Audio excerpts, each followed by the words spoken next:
Not all evidence is created equal, and understanding this hierarchy is absolutely essential for navigating health information in the modern world.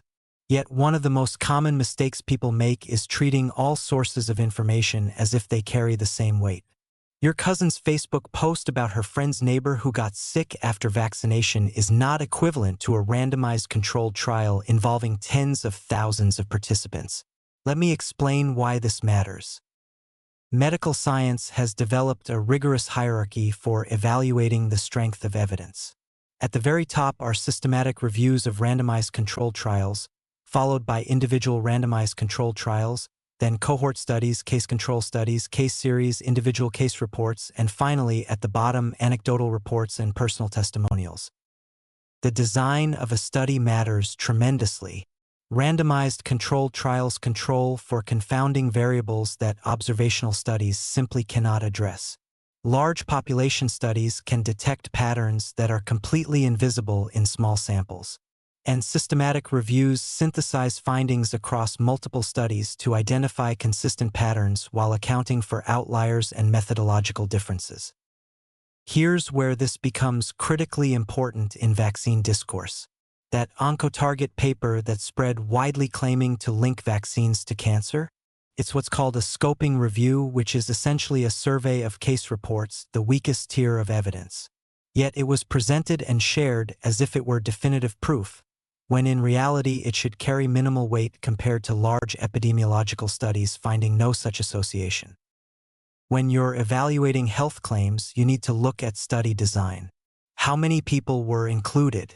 Was there a control group? Was the study randomized? Was it peer-reviewed, and if so, by what journal? Have the findings been replicated by independent researchers? Do they align with or contradict the broader evidence base? Let me give you some red flags to watch for. Be skeptical of claims based solely on anecdotes, no matter how compelling the stories are. Be wary of cherry-picked studies that contradict a much larger body of evidence. And be suspicious when exploratory, preliminary research gets presented as if it's conclusive and definitive. The Oncotarget case is instructive here. The paper itself used appropriately cautious language, noting these were preliminary observations requiring further investigation. But by the time it spread through social media, all that nuance was stripped away, and it was being cited as proof that vaccines cause cancer, despite contradicting numerous large-scale studies finding no such link. Understanding evidence hierarchy doesn't mean you need to become a scientist yourself. It means learning to ask critical questions. What kind of study is this? How large was the sample? Were there controls? Has it been replicated? What do experts in the field say about it?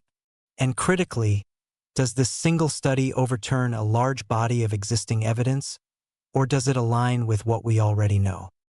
When a dramatic claim contradicts overwhelming scientific consensus, extraordinary evidence is required to overturn that consensus. A single small study or a collection of case reports doesn't meet that threshold, no matter how widely it spreads on social media.